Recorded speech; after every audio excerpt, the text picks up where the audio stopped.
at your neighbor and say, live your life. Look at your neighbor and say, nobody's like you. Say, nobody made like you. Nobody looks like you. Nobody thinks like you. Nobody has the talents like you. Nobody has the Hello, welcome to the podcast. My name is Laura Pickett. And today, as you build your faith, I pray you will be awakened and empowered to fulfill your destiny. I want to ask you a question. Have you settled? I want to talk to you today about not settling when there's so much more for you. And so, when you think about life, it is like a journey, like you're on your way somewhere. And in that journey, you run into obstacles and challenges and things that don't work out quite the way you want. You face disappointments and things don't come together as you want them to. But the Lord said to tell you today, don't settle. Are you listening to me? Don't settle where you are. There's a great plan for your life. There's a destiny and a plan that God has for you, and there is an expected end, but the key point is for you not to stop along the journey. Now, I bring this up because when you think about settling, it means to basically give up and to quit. To just accept things as they are. And the Lord said that He has a good plan for your life. And I don't know about you, one day I had to make up my mind that I was not willing to live my life without knowing that plan. And I want to say to you, make up your mind today that you won't live your life without at least attempting to fulfill the plan that God has for your life. When I think about it, I thought about Abraham, and I began to do some research. And as we all know, Abraham was a man of faith. The Bible calls him a friend of God. That's how much faith he had, how much trust and confidence he had in God. And the Bible says that he was the father of faith. In other words, he believed that the destiny God had and what God promised He would do, he would be able to accomplish it. But he had to make a decision not to settle. And it came because as a result of him being with his father. Now, we know the story, I hope you do, about Abraham. The Bible says that God called him the father of many nations. You'll find that in Genesis 17:4. And when you read that, beginning with verse 1 through 8, the Bible says that Abraham was 99 years old. In other words, he was 99 years old when he finally received the promise of God. Now, I don't know about you, that's a real man of faith that will continue on and on and on, determined to get to his destiny and not give up and quit. And verse 6 says that the Lord said to him, I will make thee exceedingly fruitful. I will make nations of thee. Kings shall come out of thee. So listen to this great promise. And it also says, I will give unto you and to your seed all the land of Canaan. It will be an everlasting possession, and I will be your God. And we know that Abraham ended up having Isaac, his son. Sarah was 90 years old, but they insisted and moved forward in faith. They did not settle. They did not quit. And the Bible said they got to their expected end. But I want you to see where it came from. So when you go to the book of Genesis, chapter 11, and beginning with verse number 27, we see a little bit about Abraham's background. And his father was named Terah. And the Bible says in verse 27, now these are the generations of Terah, who was his father. Terah begot Abram, Nahor, and Haran.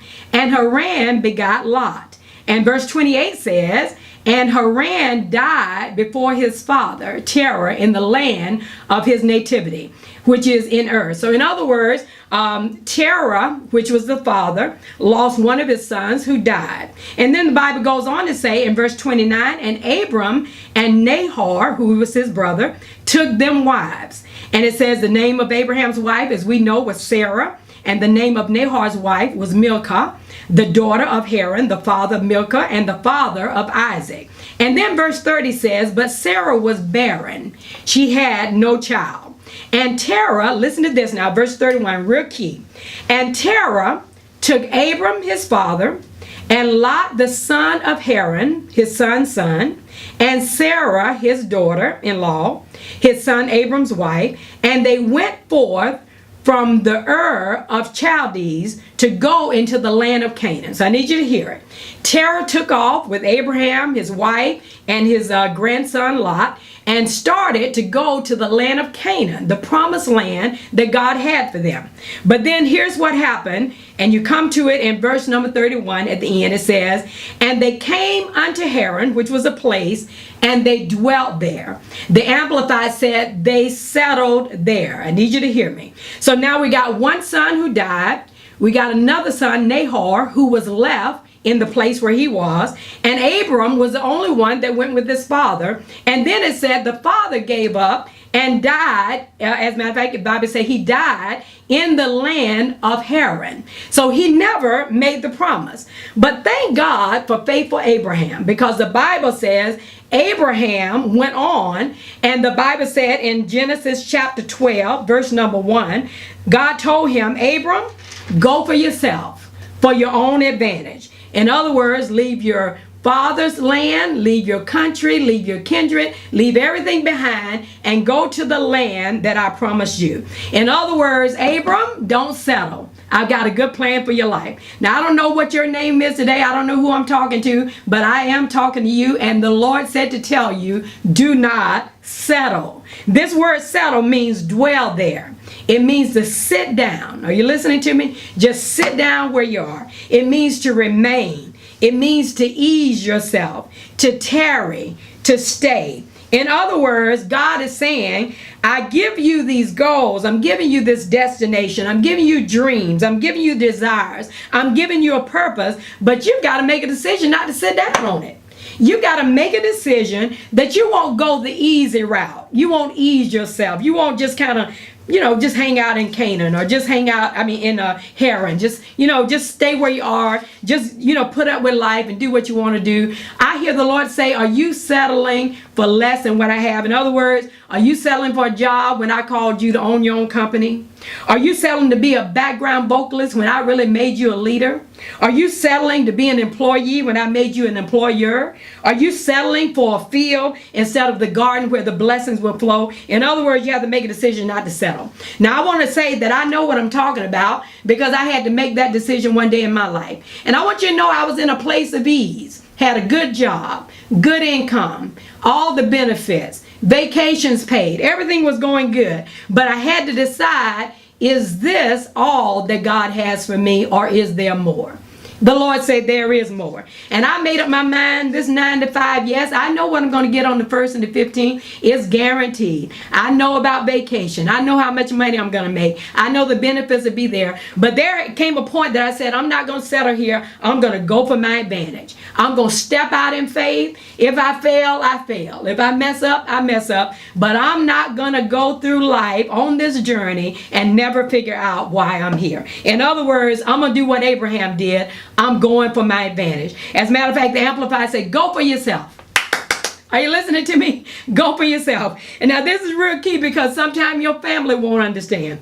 Sometimes you got family members who still want to keep you in your past, want to remind you of what you could not do and how you used to be as a child. Forget all of that. No, God said, go for yourself, for I've got a good plan for your life. It is a plan to prosper you. It is a plan to get you to your expected end. George Eliot says it this way. He said, it is never too late to be who you might have been. Are you listening to me? It's never too late.